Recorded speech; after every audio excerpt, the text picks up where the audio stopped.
Қазақстан Республикасының президенті Қасым-Жомарт Кемелұлы Тоқаевтың тапсырмасына сәйкес заң мен тәртіп қағидаларын түсіндіру сіздерге бірінші мақсат.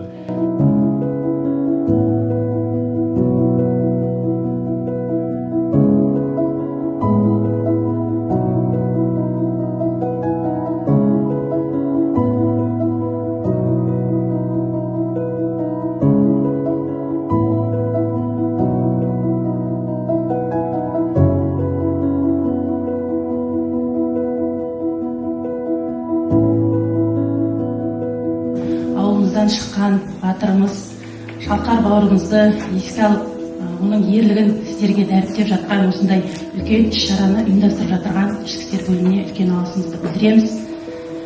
Балалар, сіздер барлығыңыз осы батырлардың ерлігіне куә болдыңыздар.